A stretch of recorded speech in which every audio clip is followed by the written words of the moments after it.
Tampa, and we've got the coach and offensive lineman Brady Christiansen in Studio C as BYU football with Kalani Sitake starts now. This is BYU football with Kalani Sitake, presented by Intermountain Healthcare. And now, your host, the voice of the Cougars, Wrubell. Hello once again, BYU football fans, and welcome back inside the BYU Broadcasting Building in Provo, Utah, for another edition of the Sitake Show, your weekly look inside Cougar football and a weekly chance to interact with Kalani on social media. We do that later on in the program. You can join the conversation by submitting questions for Kalani on Twitter using hashtag Sitake Show, as well as on Facebook and Instagram via the BYU TV sports accounts. On tonight's show, we'll recap BYU's last game at Toledo, discuss what to expect from the new QB1, Jaron Hall. We'll preview the first ever meeting with South Florida, go inside the film room with quarterbacks coach Aaron Roderick. We'll ask your questions to Coach Sitake. We're mic'd up with Kairos Tonga and starting left tackle Brady Christiansen will join us here in studio. Let us get tonight's broadcast underway by bringing in BYU's fourth-year head coach. Just moments after leaving the practice field today, he is Kalani Sitake. Hey guys. How you doing?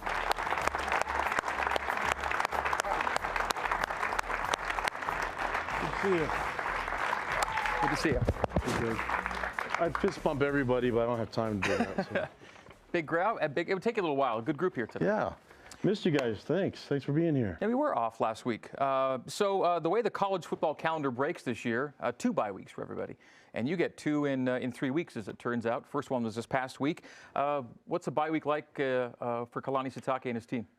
Work, and the coaches get to go out and recruit a little bit, but for the most part, we still work, and the guys worked out, and we went Monday through Thursday, and got some practice in. We had to break in a new quarterback, so that was good timing, I guess, if you're going to have an injury. But yeah, the guys worked hard, and I feel good about going into this week against South Florida.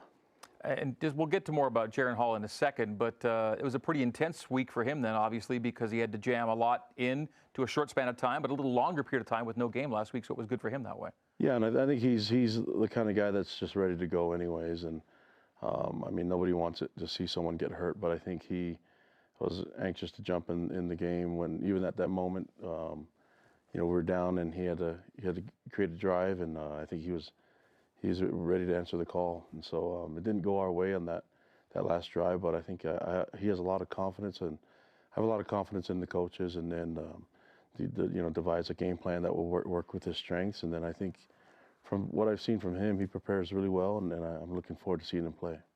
So that last drive came in the last game, which was already 10 years ago, a week and a half ago already. It's long enough in the past that it seems like a long time ago. We're not going to do an in-depth breakdown by any stretch, but since we were off last week, let's take a brief look back at what went down in Toledo. It was BYU's 5th game of the season, right before the bye week, and this game saw BYU get scored on to go down 3-0, but then BYU kind of caught fire a little bit and scored the next 2 touchdowns of this game. A long punt return setting up this Emmanuel Asupa touchdown run. Yeah, getting the bulk of the reps with Tyson's injury, and I think he showed up for the game, and he has a lot of skill too, so I know he wants to prove himself. BYU had a halftime lead and expanded that lead. Aleva Hifo had just a tremendous day in every way. Connects on a 75-yard score. Last time BYU and Toledo played, it was Taysom Hill to Jonah Trinnaman for 75 yards and a touchdown too. So long plays have been kind of a thing with these guys. Yeah, and Aleva's got a lot of ability. He doesn't punt returns, doesn't, as a receiver. He just doesn't as a reverse, and running the ball as well. So defensively struggled. We're able to force some field goals, and unfortunately that play we got to be able to fight through the picks and get a stop. But Diane is what he always does. He's always around the ball on that punt cover and finds a way to, when they muff it, he recovers the ball. Aleva Hifo had a 2-touchdown day. The second to 2 scores put BYU up by a score of 21-14. Cougars took a lead into the 4th quarter. Normally a pretty sure sign of victory for BYU, but in this game, Toledo would come back, tie the game early in the 4th quarter, and it would stay that way until really the final moments of play. Things got crazy late. Toledo looking for a game-clinching score, and Chaz Ayu makes a heck of a play. Yeah, I mean, our guys do a great job at stripping the ball, all season long. That's one thing that they focus on. But Unfortunately, we got the ball back and then turned it right back over again, and they actually advanced the ball down into the goal line area and were able to score. And and then we're caught with 52 seconds left trying to get this tying score. BYU put itself in a scoring position, but needing a touchdown. This was the final play of the game, trying to get Talon Shumway in the back right pylon, and it falls out of bounds. And this game would end Toledo 28 and BYU 21 as the Cougars fall to 2-3 on the year. Toledo, meantime, followed up that game with a win at home this past weekend, and now 4-1, looking like a pretty good team. Yeah, just frustrating. We were able to create some turnovers and just couldn't punch the ball in and get enough points. And then defensively, we're on the field too long. We got to find a way to get out of drives and get the ball back to our offense so they can put points on the board. Well, the biggest news to come out of the game, and we hit it earlier, is another serious injury on offense. You go Tyson Williams 1 week, and unfortunately Zach Wilson the very next week to hand injury. But we don't think it's season-ending. Is that right with Zach? Yeah, we don't know the exact timetable. We know that he'll miss this game, and then we'll kind of evaluate it as we go along still from here on out. But looking forward to getting him back this season.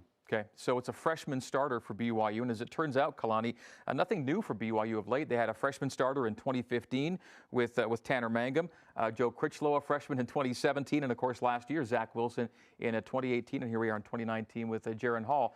Back in the day, freshmen almost never got to play quarterback for BYU, and now it's kind of a regular occurrence. Yeah, it's just how far in advance the games become from high school to the college level. And unfortunately, quarterbacks have been hurt every year here at BYU for a while now. So knowing that, we were able to get some depth, and seemed like the running back position is something that gets hurt as well. So we're going to lean on our depth. I mean, we don't ever plan on guys getting injured, but we have to plan for it just in case. And then we look to get in better depth this year, and now we're going to test it. So since Max Hall left in 2009, BYU's used multiple starting quarterbacks every year over the last decade except for one, and the 1 year was 2013 when it was Taysom Hill who went the whole way, which is ironic because he had a lot of seasons end due to injury, but Taysom went all the way in 2013. That's it. So over a span of 10-plus seasons, you need more than one guy, it looks like. Yeah, and then the game, the schedules and the games that we have, it's going to test us physically, and we've been able to develop ourselves and get ourselves ready physically for the game in the off season, and done that with us with development of players and depth, and added some new players to our roster. But this is the moment that we've asked for. With the schedule that we're at, if guys need their number called, and I think they're ready to respond. I think Jaron, he's a really confident kid, and he's got tons of ability, and we saw what he was able to do in spring ball, and in spring game, and he's a big play waiting to happen as well. Injuries have been a big factor over the last first 5 games of the season. Did the bye week help at all in terms of getting a few guys a little more ready to go here? Or? Yeah, and I think for the most part is getting younger guys more reps and simulating game type of reps, so where they can, if we need to call on them to play at all the different positions. We were able to develop our young guys a lot and really work on some scheme and see some things that we can get an early start on South Florida. I mean, it's important that we play at our best, and then we're going against a really athletic team and well-coached team, and so we have to be ready. And then I think the guys use every day to prepare for that game. Okay, that's our look back segment. Lots more to looking ahead still to come. BYU fans, be sure to tune in for your day-to-day Cougar sports play-by-play. It's BYU Sports Nation with Spencer Linton and Jerem Jordan, weekdays at noon Eastern on BYU TV and here on BYU Radio. When we come back, we go inside the film room with quarterbacks coach and passing game coordinator Aaron Roderick, and we preview the matchup with South Florida. This is BYU football with Kalani Sitake. If I got hurt and was laid up at home, I wouldn't even think to call a lawyer. What a hassle. I'd want to meet them first. What if I told you that for your first consultation, your lawyer will come to you, home or hospital? Really? Really. They do that? If you've been seriously injured, we'll come to you. It's your job to get better. It's our job to deal with the insurance companies and protect your legal rights.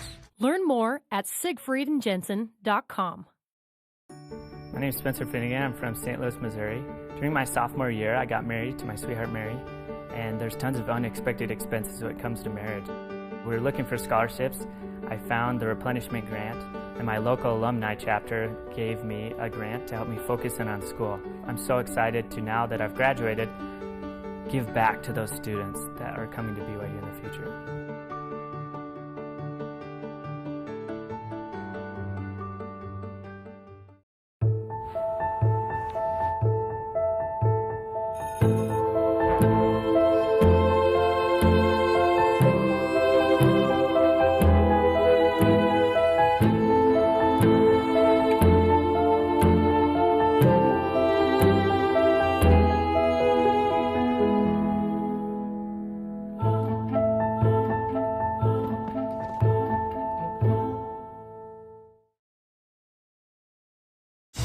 It doesn't take something huge to make a difference. How many people in your house?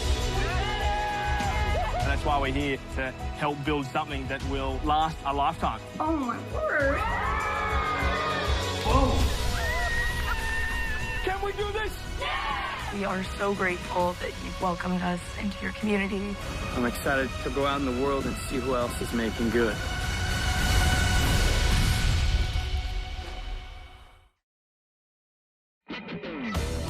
BYU football with Kalani Sitake is brought to you by Intermountain Healthcare, healing for life.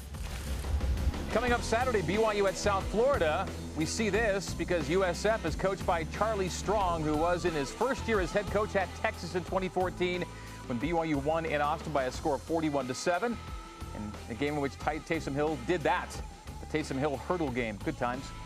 Here are your game day times for this Saturday. Radio coverage starting with Cougar pregame live at 1:30 Eastern, 10:30 Pacific, with BYU TV's countdown to kickoff an hour later than the game itself on CBS Sports Network and BYU Radio.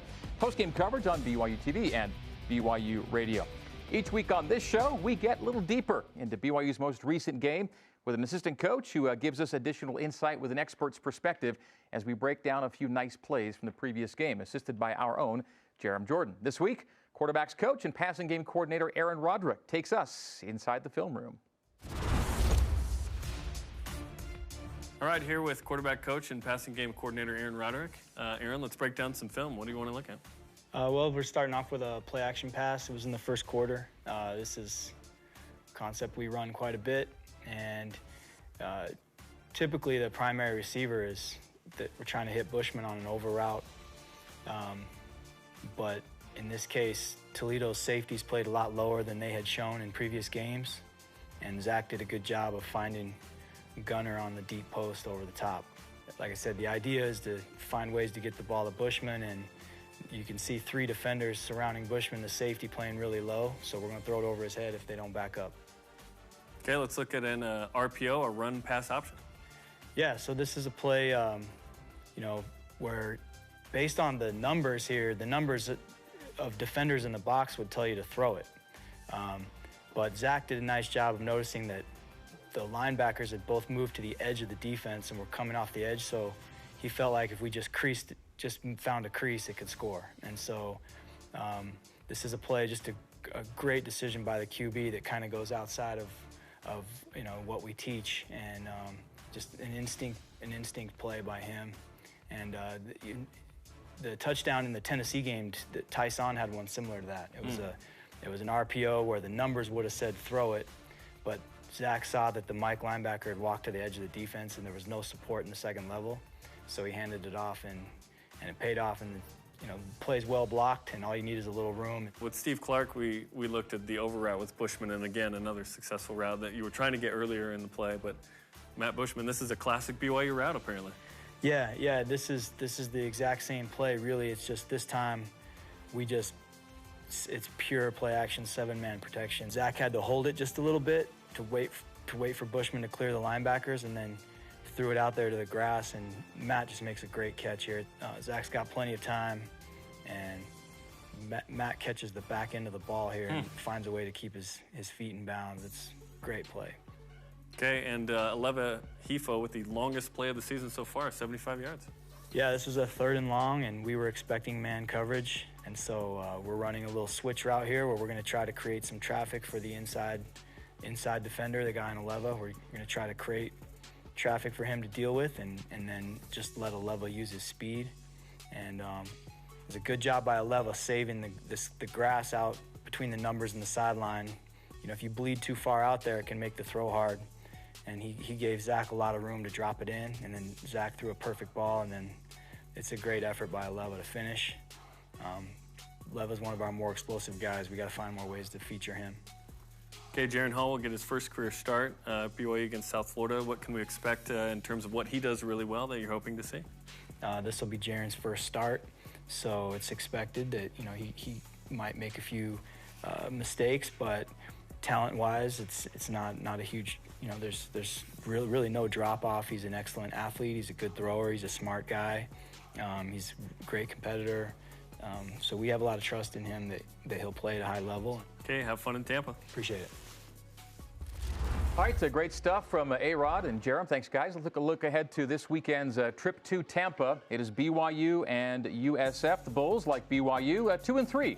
Cougs have been sitting on 2 losses for a couple of weeks, but USF picked up a confidence-boosting win on the weekend. Kalani, they went to struggling UConn, but played well enough to score 48 and win going away. Yeah, and they, athletic quarterback that you can use his feet and extend plays. Their defense was pretty active, and Charlie Strong is a good coach, and you look at the things that he did at Louisville, and you look at the things he did at Texas, and the athletes that he was able to recruit, and they have great athletes there at South Florida. And regardless of what they do and what they bring, we have to be ready as ourselves in all 3 phases, and I really feel comfortable with the matchup.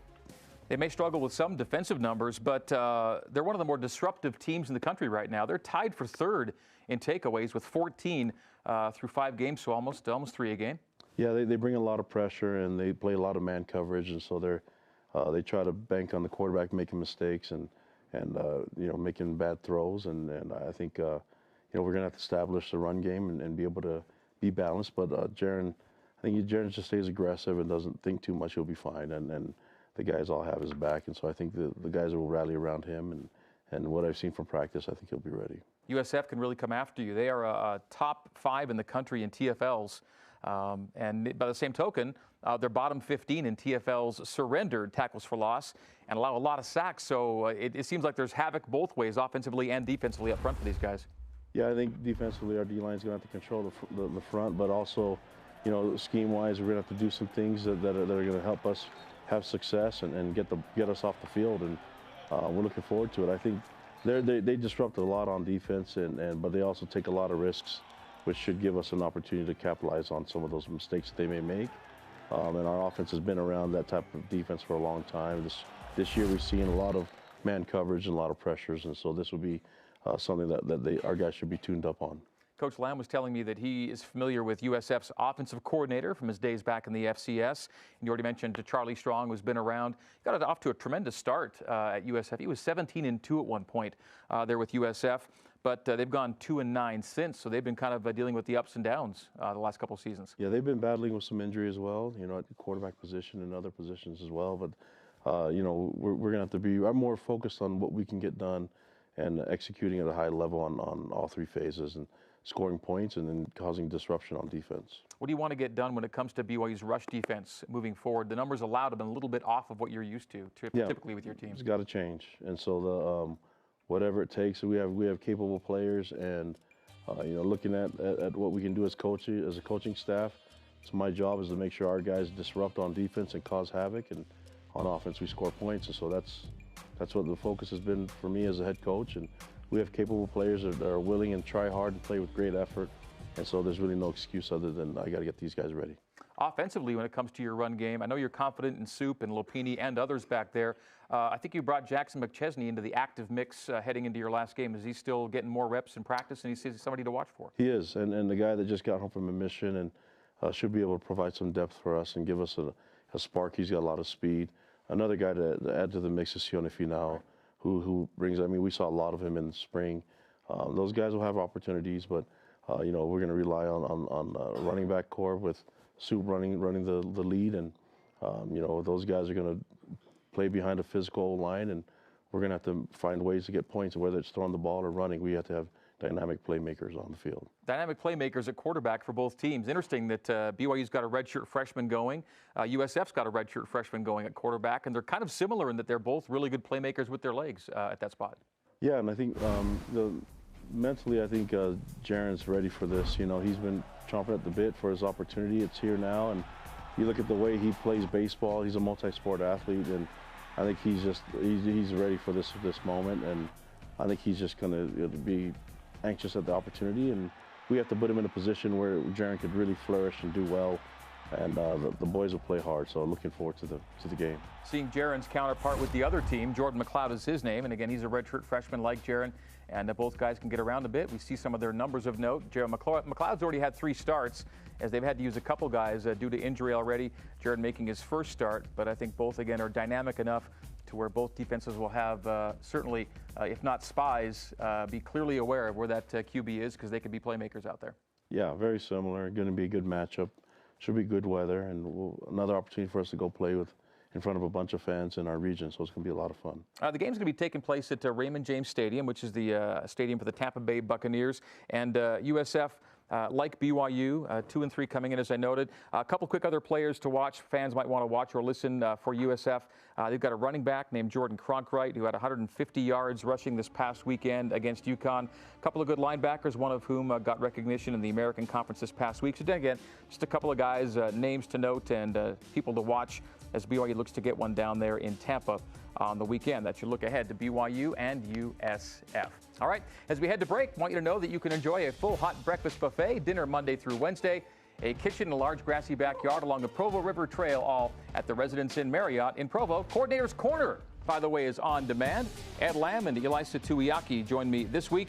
You can watch it on the BYU TV app, Mondays at 1 Eastern, 10 Pacific. After the break, what do Jaron Hall's teammates think of him? We're going to find out. And the coach takes your questions from in studio and on social media. This is BYU Football with Kalani Sitake.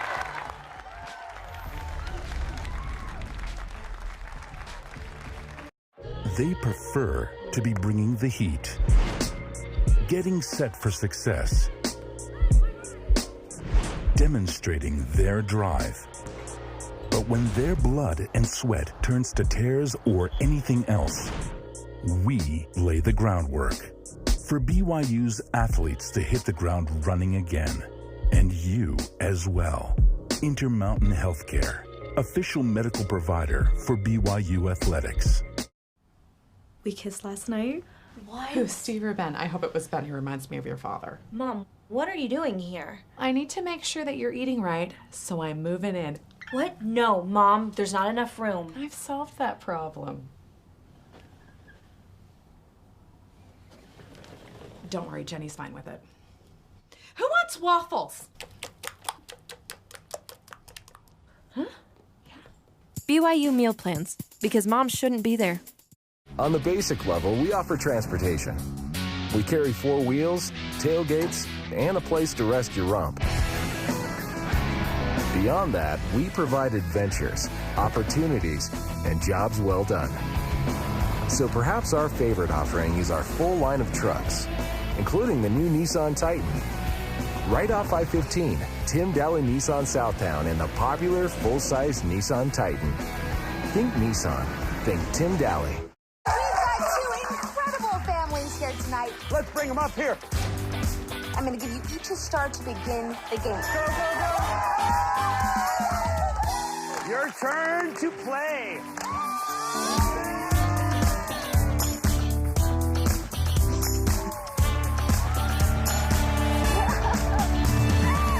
Seven minutes remain.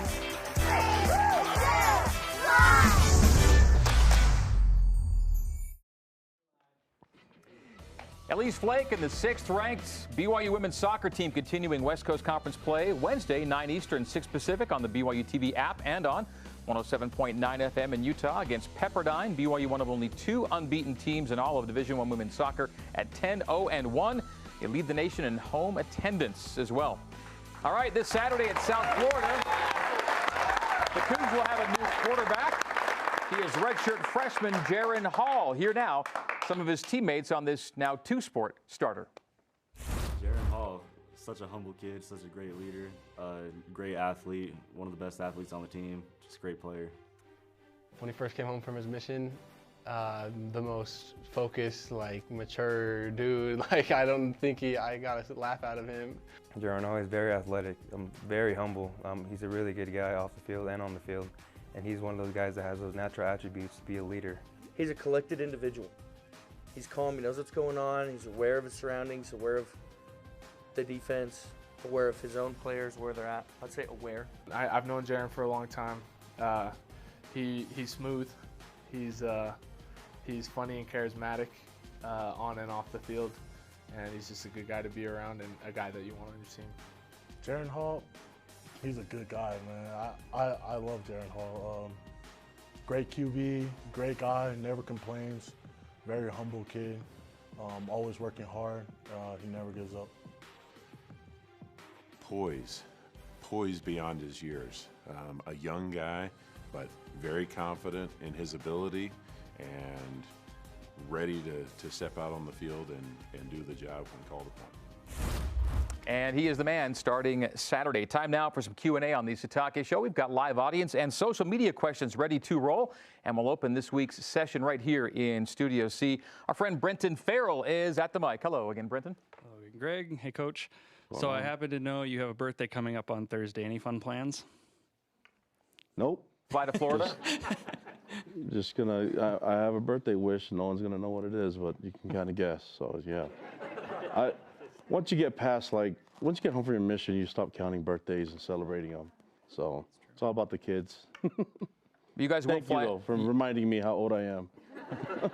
We didn't get a number there, did we? We just got the fact that you've got a birthday. Old enough, I have gray hairs all over the place. That's it. You don't get to see. Yeah, I know. This will be a travel day, though, right, for you guys? Yep.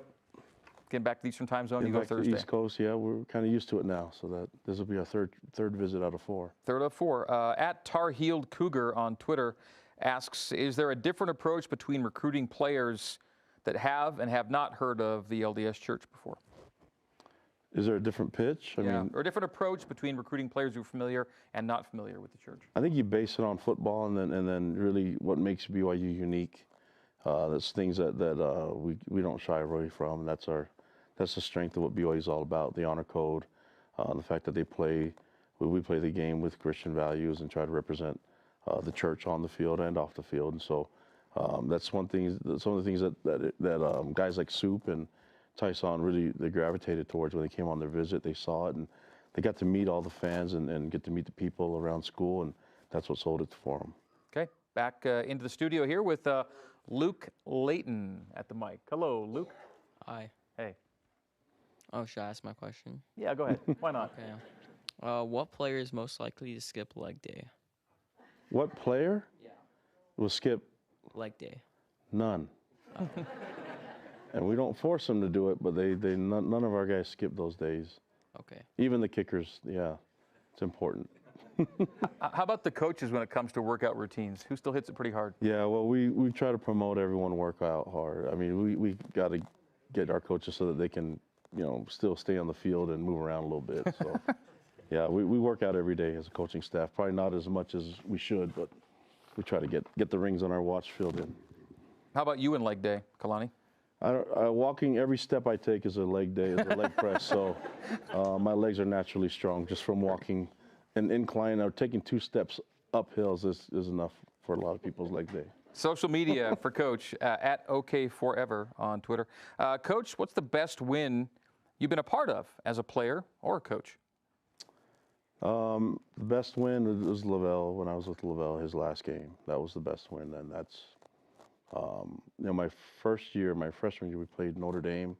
That was really up there because, we got to be in South Bend and win that game, but in '94. But then with Wrubell, the last game, it just that did it for me. Yeah, and that's my guy. So just to see him get that win meant a lot to him. He didn't show a lot of emotion, but in the locker room, it was really heavy, and just felt his love for the program. How about as a coach? As a coach, that's to be determined. We'll see. I mean, this year's been a lot of fun, but there's obviously a lot of things that we want to get done, and a lot of goals that we have. So yeah, we'll see. Okay, back in studio, we have Brian Whitaker at the mic. Hello, Brian. Hi. Kalani, who's your favorite pro football team and why? Yeah, San Francisco 49ers, because my grandpa's from San Mateo, and when he came from the islands, that's where he settled. And our family is either Raiders fans or Niners fans, and so the righteous ones cheer for the Niners, and the ones that need to repent cheer for the Raiders, and that includes my dad, who's a big Raiders fan. But yeah, I sided with Grandpa with the Niners, and they had the most BYU football players back then. So yeah, that's my team. They got to win. Fred Warner's doing a great job there. Yeah, over the years, Niners more than the Raiders, of course, have had more BYU connections over time. It seems like they've always had somebody, like not too many years go by before someone else joins the Niners from BYU. Yeah, the Niners do well when they have a BYU Cougar on the team. And by the way, they're off to a 4-0 start this year and look like they could be right there to the end. They look really good, defense especially. Just really proud of Fred. He's done a great job, and he's, it just seems to be making a lot of plays, and you're seeing a lot of guys getting good coverage out there that are in the NFL, and whether it's Taysom at New Orleans or Kyle Van Noy, what he's doing there in New England has been really special. So these guys are making an impact, and they're being known in the NFL. Final social media question comes from our good friend, former BYU punter Johnny Linehan on Twitter. And Johnny asks about tonight's audience, who's the legend wearing an All Blacks jersey in the crowd tonight? And sitting next to our friend DJ there, we've got a guy in the All Blacks jersey.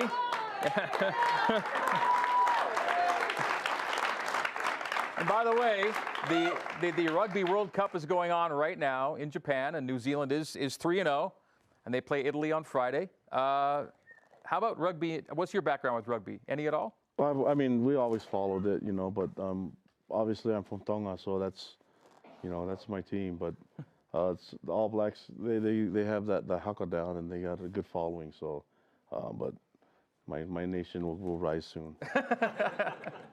Well, thanks for being in the crowd tonight with that. And someone took notice out there. Thank you, Johnny. All right, McKenna Miller and the 9th-ranked women's volleyball team looking to extend an 8-match win streak when they host San Francisco Thursday night, 9 Eastern, 6 Pacific on the BYU TV app, so check that out. Coming up next, we check in with our Cougars in the NFL, guys like Fred Warner. We also get mic'd up with Kairos Tonga and visit with starting left tackle Brady Christiansen. This is BYU football with Kalani Sitake. Dexter & Dexter is a full-service law firm offering a wide range of legal services. Since 1995, we have helped more than 20,000 Utahns both to navigate life's challenges and to make the most of life's opportunities. From car accidents to business law, from divorce to estate planning, we are passionate about shouldering your burdens. To learn more about scheduling a no-obligation consultation, visit dexterlaw.com. Call it a path, or way through. It can be arrow straight, or have twists and turns. It's life's financial journey, and Mountain America Credit Union is here to guide you every step of the way. With timely advice and affordable products, this is your journey. Let's begin together. We're Mountain America, guiding you forward. Tim Daly Ford in Spanish Fork sells Ford vehicles including the F-150, the pickup designed for work and play. Tim Daly Ford maintains a large inventory, providing more choices for selecting an F-150 with the power and engineering to carry and tow heavy loads. The F-150's design offers comfort, safety, and a range of options to choose from. Think Ford, think Tim Daly Ford in Spanish Fork.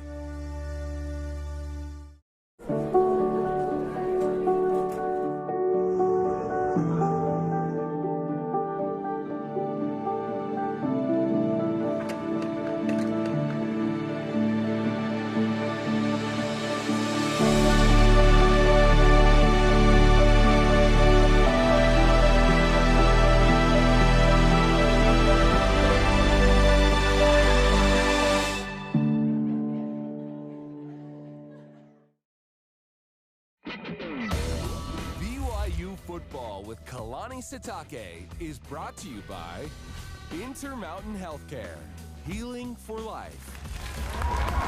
Welcome back to BYU football with Kalani Sitake on BYU TV, presented by Intermountain Healthcare. Checking out our Cougars in the NFL. Taysom Hill, 32 total yards on the ground and through the air for the Saints in their win over the Buccaneers, in whose stadium the Cougars will play this Saturday, by the way. Fred Warner and Sione Takitaki played against each other last night on Monday Night Football. That Niners and Browns game, Niners won that one big, 31-3, if memory serves. And Kyle Van Noy who last week was the AFC Defensive Player of the Week, had a pass deflection and a quarterback hit in the Patriots' big win over the Redskins, and they are rolling. And notably, Jamal Williams still has swag. Check out this get-up over the weekend as he was on the road with the Packers. He's got a shirt featuring flamingos and the stretch Y, along with a neon fanny pack and matching shoes. So well done there, and a shout out to Jamal's mom for making that available to us on social media.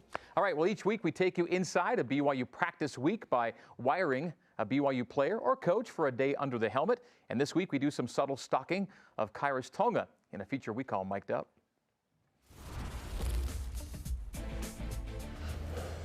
What is that? Oh, a duck? Here you go, Racker. Two. Two.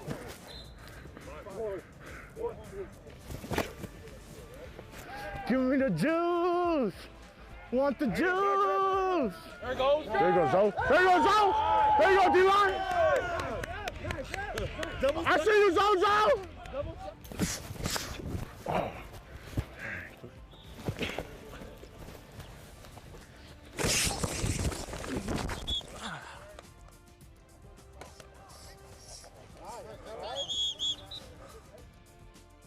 Hey, last one, baby, let's go. There you go. There you go, man. What it be, boy? Hey, D-line on 3. 1, 2, 3. D-line. Where'd it go? Khyiris Tonga mic'd up. Good stuff. Last season, as a redshirt freshman, he started every game for the Cougars at left tackle. This season, he's reclaimed his starting spot on the left edge and will this weekend be protecting the blind side for the Cougs' new starting quarterback. And it is our pleasure to welcome him into Studio C. Let's all say hello to Brady Christiansen.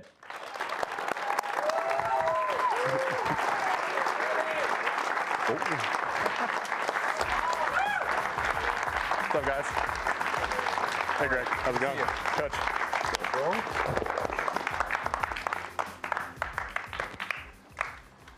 What shoes do we have on here today? What are we wearing? I got some 11s on, retro 11s. Jordans. Can we get a little close-up on the shoe action here? Were this an online purchase, the outlets, typical Walmart? Where'd you get these? Yeah, it was online, Foot Locker. You have to get them right when they come out, else they'll sell out. So I got lucky and got them. Good stuff. The Brady Christiansen story, where does it start and how does it get you to BYU? Oh, it starts when I was 7 years old. I mean, I fell in love with the game early. I don't think I've missed a game since I was 7 years old. A BYU game? Or any a football game that you played in? Yeah, okay. played in. Okay. And that's kind of where it started. I actually grew up. I wasn't like a huge Utah or BYU fan. I just love football, so I went to Utah games, Utah State games, went to BYU games, just went to them all, just loved the game. And you played it, you said from like since you were 7, yeah, you since say? I was 7, yep, played football. When did you become really an offensive lineman? Probably the same age. I mean, I was bigger when I was a little kid, and I played offensive line and defensive line, but then everyone kind of caught up to me, and I was a late bloomer, so I kind of went to a little bit of linebacker, a little bit of running back for a few years, but most of my years have been offensive line, and I've loved it. And your high school ball was played at? Bountiful High. Okay. Yep. By that point, are you starting to figure out who your favorite college team is at this point, and then how did the recruiting process go for you? Yeah, so I was still going. Like, I remember that one Utah game where the fans rushed the field against BYU and they got like the penalty or whatever. Yeah. I was a part of it, unfortunately. So I was just a football fan. If I got invited to the Utah game, I'd go to the Utah game. And the recruiting process was late for me. Once again, I was a late bloomer, and so I was small. Just played sophomore ball my sophomore year, and then I was like 200 pounds my junior year. Played offensive line, but undersized. And then a couple of smaller schools came in. BYU came in late, and I knew right away I wanted to be here. When did you, Kalani, first become acquainted with Brady Christiansen? Well, I knew him back when he was in high school, and he was a multi-sport athlete. You know, he played he played baseball and basketball, and so he's a pitcher.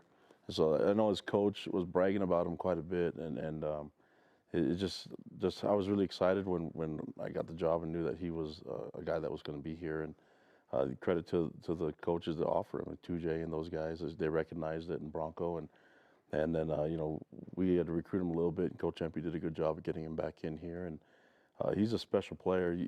I know he's really humble, but not a lot of linemen get player of the game. You know, he's done that already twice for us on offense, but we knew he was going to be a special player once we saw him get some weight on, and athleticism and his technique is great. I mean, he's a great player, and he's got a really, really bright future at O-line, and especially left tackle, which is the hardest position on the O-line to play.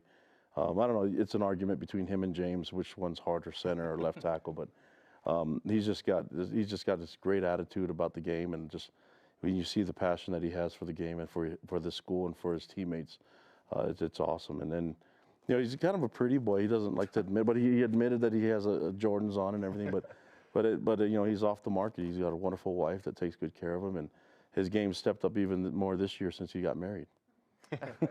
Backtracking a little bit, you brought up the Utah field storming, which actually happened twice, right, in the same game.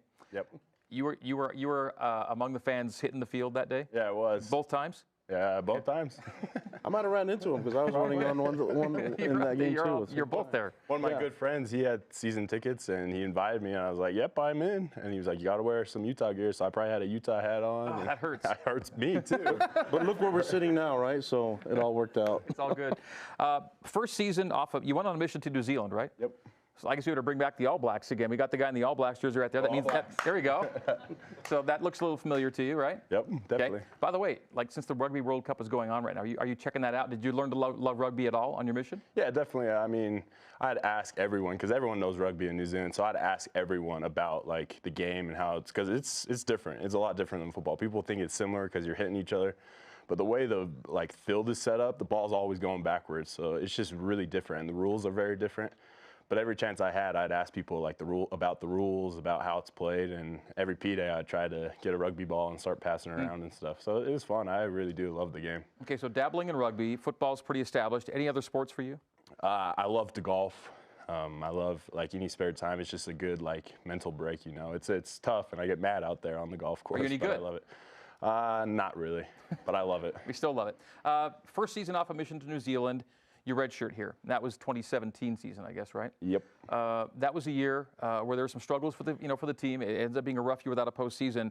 What kind of year was it for you as you were getting off the mission and trying to get ready to play again? I would consider that my biggest year and biggest growth. I was going against Sione Takitaki every play on the scout team. And so I really I worked on my technique, and I really focused on me that whole year. And I was trying to get the defense better, obviously. But I remember getting the defensive film on my iPad just to watch film on my technique and how I could be better. And I really improved a lot that year.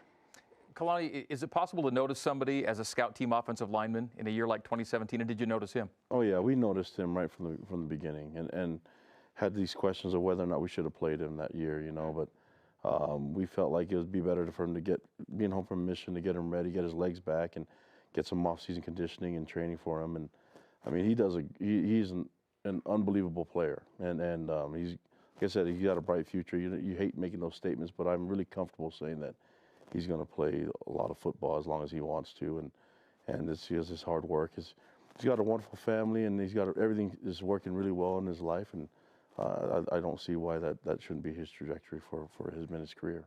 Brady, you had after that 2017 year an OC and an O-line coaching change. What was it like to prove yourself to a new set of coaches with coaches Grimes and Pugh, and then with Coach Mateos coming in this year? Yeah, that was great because the spring ball, when they first came in, it was fresh, you know. Everyone had the opportunity to be able to go prove themselves again or for the first time.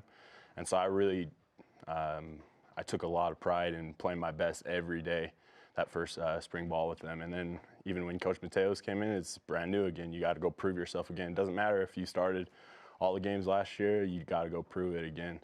And so it really keeps you on your toes, and we got a bunch of good guys behind us too that are just nipping at our heels, so we got to play our best every day. You told me earlier in this conversation that there were smaller schools into you, and then BYU's obviously a bigger school. Because there weren't a ton of big schools after you, were you a kind of chip on the shoulder guy coming into BYU that way? Oh yeah, definitely. I remember playing even Utah State last year or just other teams like that. I always have a little chip in my shoulder just to prove that I'm a guy that's here to stay type of thing, you know, and to prove to them that they missed out. And obviously I wouldn't want to be anywhere other than here at BYU, but you do play with a chip on your shoulder every game. Kalani mentioned this, and I was going to bring it up too, that Coach Grimes picked you as the offensive player of the game 2 times in the first 4 weeks of this season. What does that recognition mean to you? I mean, you're not in it for necessarily glory or kudos or honors week to week, but when the OC says, yeah, our best guy 2 times in 4 games was our starting left tackle, how does that sit with you? Yeah, I mean, it's awesome, but I have a long ways to go. There's a lot of plays where I look at and I just have a lot of improvement, technique and being more physical. So it's awesome, but I still got a long way to go type of thing. Okay. The Toledo game was the last game for Zach Wilson for a while. Thoughts on the QB change and how you and your teammates are meshing with Jaron Hall back there? Yeah, Jaron's a stud. He's a great guy in the locker room and great guy out on the field. We're excited to see him play. Obviously, it's a bummer for Zach. It's a bummer for anyone who gets injured. But we just got to have the mentality of next guy up type of thing. It doesn't matter who goes down. Next guy got to come up, and we got to trust them, and we got to go out and just play. Kalani, how important is a left tackle for any right-handed quarterback? He's the most important position that there is. That's why in the NFL they get paid a lot of money to protect Tom Brady and, you know, Drew Brees and all those other guys that are out there playing quarterback. And so for us, it's important that we have our best pass protection guy at left tackle, and he's had some really tough matchups this entire season. He's done a great job and got the best of it. What do you think about the position load itself at left tackle, knowing that it comes with all that responsibility? I love it. I take great pride in protecting the quarterback. If the DN gets anywhere near him, it hurts me, and I just watch that play 10 plus times, you know, just thinking of what I can do better to protect him, because that's I take great pride in it. How much is Jaron Hall going to help you and your line mates in that if things maybe do break down for any reason, he can make something happen anyway? Oh yeah, definitely. We got to always be on our toes and strain. You never know when he's going to make a play or when he's going to start scrambling, so we always just got to strain to the very end, to the whistle. Okay, the Toledo game real quick. It's already a number of days ago, but you racked up a ton of yards, relatively speaking, not as many points as you would like. What's it going to take from your perspective for BYU to take maybe that touchdown tally up a few notches here as we head down the stretch? I think we just got to bring the fight to the opponent. Instead of filling them out and seeing what they're doing and how they're doing it, just come out strong and just never let up is what we need to do and what we're going to focus on as a team this week. Because there's been ball movement, right? I mean, moving it's not really been the problem. It's kind of that finishing touch right now. Yeah. So we just got to be more physical, bring that physical mentality in every play, and especially in the red zone. We got to finish up front. So is the red zone key to scoring more touchdowns, throwing you the ball more, do you think? Oh, yeah, definitely. Trick play to the left tackle. No, it didn't work last year, so. It kind of worked. It kind of worked. We're going to see how it kind of worked. In fact, Brady makes a heck of a move, by the way, for a left tackle. Take us through this. Yeah, so it's called the Hawaii Rainbow Warrior. It's actually designed to be ran against Hawaii, but we kept it in the game plan for the NIU game, and there we go. Just kind of snuck out, made one guy miss, and just not good enough to make another guy miss. Well, didn't you yell at everyone for not blocking for you? Yeah. James right there missed the block. I always give James grief for not blocking his guy, but it was such a bad angle anyways, because it was more. He had to peel back a little bit. Yeah, we had to peel back, and so James missed him on the high side, and so it was a tough play. But you were evasive once you caught the ball. Yeah, I made a guy. People were like, "You need to make a guy miss," and I was like, "I made a guy miss one." 2 was too much to ask. 2 was too much to ask. But getting in the end zone will have to be a career highlight if that happens at some point during your career. Yeah, that'd be awesome. I mean, I think Texas ran the exact play last week to their left tackle, and he scored. It's awesome, but something to shoot for. It's not something we're looking forward to. We take great pride in blocking and protecting and stuff. Okay, well, you know, you have a long career. Thoughts on heading south to Florida for this weekend? South Florida. I'm excited. They're a great team, great up front, very, very athletic, and so we got to bring our A game.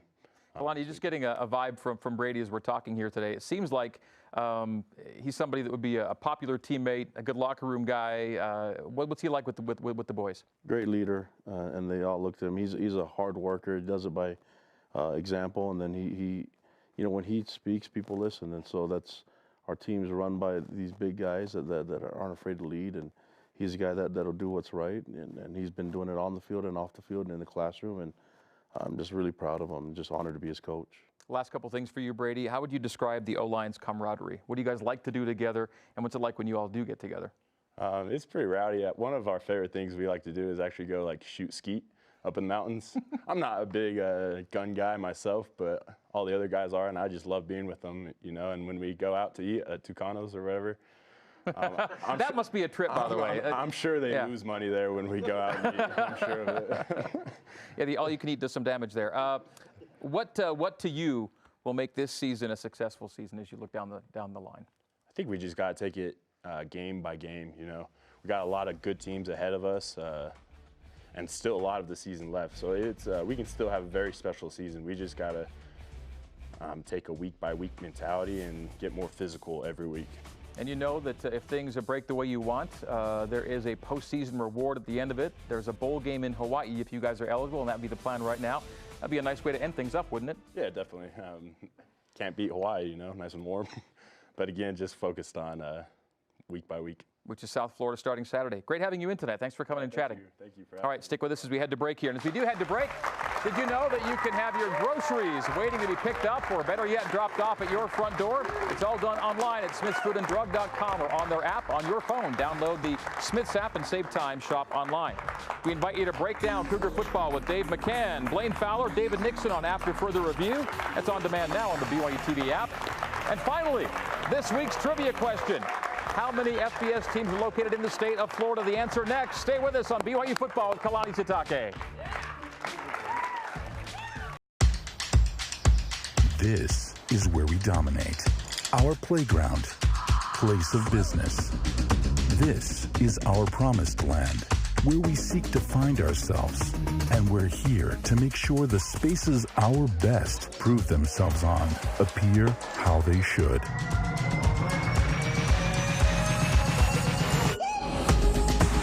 Intermountain Healthcare, official medical provider for BYU Athletics. Are you looking for a better way to deliver results this year? Expanding your product line or building new locations? How about your online presence? Does it need a boost? Maybe you just want to put a little more distance between you and the competition.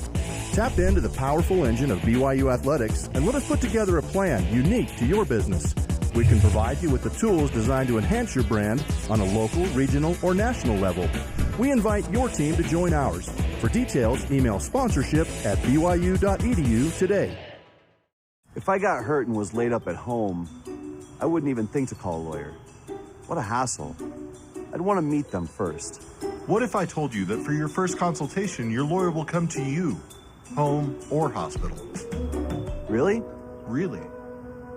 They do that? If you've been injured, we'll come to you. It's your job to get better.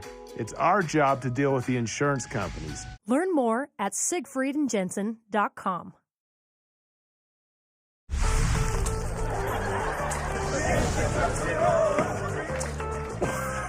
Is that the circus? So what do you say? You guys ready to have some fun? Seriously? Let's do this. We tried something new. That's incredible. Oh, yes! Wow!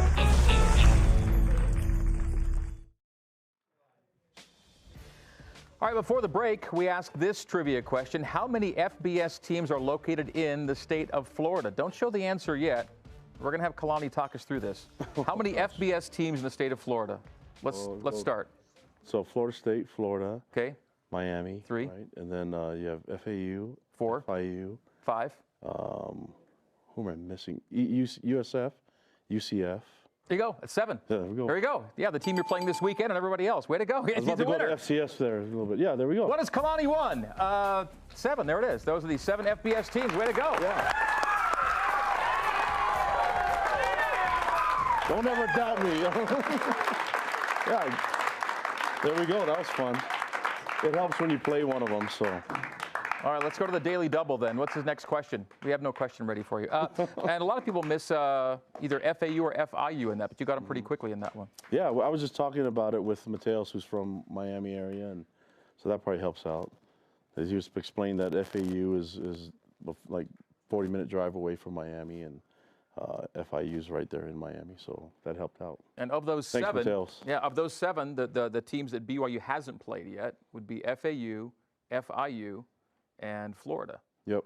They played Miami and Florida State, UCF, and now USF. So and then we have UCF in the future as well, and USF as well. So. Yep. Okay. So then, yeah, Florida. It'd be kind of nice to play Florida at some point. Yeah. Maybe Tom can get some of those other teams on the schedule too. Yeah, as we've seen, you'll play anybody. All right, here's another look at our game day schedule, by the way, for this Saturday. Radio coverage starts with the Cougar pregame live at 1:30 Eastern, 10:30 Pacific, and then BYU TV's countdown to kickoff comes an hour later. The game itself is on CBS Sports Network and BYU Radio, of course, with Riley, Mitch, and me, and then postgame coverage on BYU TV and BYU Radio.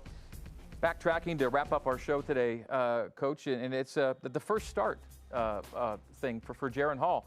And the research crew here has found out that BYU's freshmen recently making their first starts tend to do really well. In fact, the last 4 freshmen to start at quarterback have all won their first starts, and that's a good thing. And I was trying to think about this too, who they were. You're going to have Tanner Mangum won his first start. Joe Critchlow won his first start.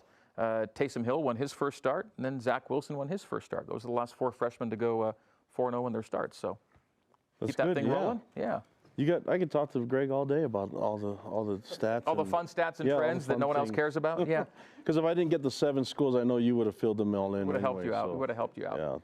Yeah. We're just looking forward to it. I mean, I know I know that myself and then the other coaches are really excited to get these guys in a position where they can do well and perform better than what we did last time we were on the field. And our guys work hard, and I'm looking forward to seeing the improvement and getting the result we want. Okay, here's a goofy stat streak trend that we want to see reversed this week. BYU's never won a game in the state of Florida. 0-7 all time. That includes 3 bowl games and 4 regular season games against different teams over the years, but never yet a win yet in the Sunshine State. So there's one to shoot for and make happen on the weekend. There we go. Yeah, those are meant to be broken. So BYU's BYU's last regular season game in the state of Florida was in 2014 against UCF, and BYU had a guy making his first start at quarterback that day too. It was Christian Stewart, who was in as an injury replacement for Taysom Hill. Now you've got Jaron Hall as an injury replacement for. But Christian wasn't a freshman. No, he was not. He was an older guy. So there we go. We got the stats on our side right now. Okay, so from UCF to USF, and you mentioned it already as we wrap up here. Third of 4 games back in the Eastern time zone. You've got this Eastern thing down, right, with the travel routine and everything else? Yeah, I think our guys are used to it. I mean, they're excited to get on the road and see our fans out that way. And we were really thankful to see the fans that showed up at the Toledo game. And it was a special moment for me to see our players the way they. It wasn't the result that we wanted, but I was really. Just loved the way our guys exited the locker room and embraced the fans that were there and smiled with them and showed them how much they appreciated them. And that really matters to our players, and looking forward to seeing the fans out in Florida. All right, back on the road from Toledo to Tampa. We'll see you and BYU fans out there on the weekend. All right, that is going to do it. To request seats for next week's Sitake Show, we invite you to go to BYUCougars.com/Sitake Show. We'll talk to you next Tuesday, 8:30 Eastern, 5:30 Pacific. For producer Jerem Jordan, director Scott Hill, Brady Christiansen, and the coach Kalani Sitake, I'm Greg Wrubell. This has been BYU Football with Kalani Sitake here on BYU TV. Go Cougs.